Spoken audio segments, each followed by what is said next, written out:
السلام علیکم۔ ہم نے پریویس لیکچر میں ایمان کے بارے میں پڑھا اور ایمان مفصل کے بارے میں پڑھا، تو آج ہم سرگرمی کرتے ہیں۔ اس کی سرگرمی نمبر 1 ہے ایمان مفصل میں مسلمانوں کو جن باتوں پر لانے کا حکم دیا گیا ہے دیے گئے خانوں میں ترتیب سے لکھیں۔ سب سے پہلا اللہ تعالیٰ پر ایمان، اس کے بعد اس کے فرشتوں پر، اس کی کتابوں پر، اس کے رسولوں پر، آخرت کے دن پر اور مرنے کے بعد دوبارہ زندہ ہونے پر۔ یہ بیٹا ہماری سرگرمی ہے، اس کو آپ کائنڈلی اپنی بک میں فل اپ کر لیں۔ اور نیکسٹ ہے مختصر جوابات لکھیں ہاں یا نہیں میں۔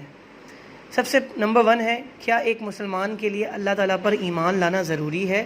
جی ہاں بالکل، وہ ہمارا خالق و مالک ہے تو ہمارا ایمان لانا ضروری ہے اللہ تعالیٰ پر، ورنہ اس کے بغیر ہمارا دین، ہمارا مسلمان ہونا بیکار ہے۔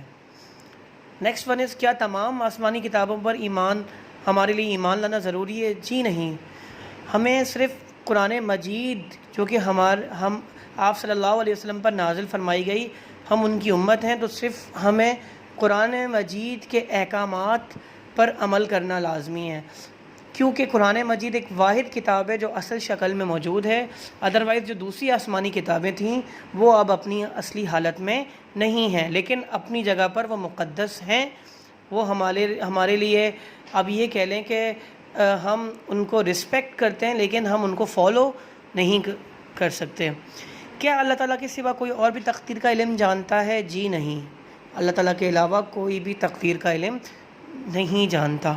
کیا تمام مسلمانوں کا آخرت کے دن پر ایمان لانا ضروری ہے؟ جی ہاں، بہت ضروری ہے، اس کے بغیر بھی ہمارا دین مکمل نہیں ہوتا۔ کیا رسولوں اور عام انسانوں کا مرتبہ برابر ہوتا ہے؟ جی نہیں، رسول جو اللہ کی طرف سے بھیجے گئے بندے ہوتے ہیں، جو ہم انسانوں کی رہنمائی کے لیے بھیجے گئے، تو ان کا رتبہ بہت بلند ہے۔ اچھا، عملی کام ہے ایمان مفصل کو زبانی یاد کرنا ہے، ایمان مفصل کا ترجمہ اردو زبان میں سنانا ہے، اس کو اورل یاد کرنا ہے، اور فرشتوں کے بارے میں اپنی کلاس روم میں معلومات کے آپ کے جو دوسرے فرشتے ہیں ان کے بارے میں آپ کیا معلومات ہیں آپ کے پاس، تو وہ انشاءاللہ ہم آپ سے فیس ٹو فیس ڈسکس کریں گے، اور آپ سے بھی کوشچنس پوچھیں گے۔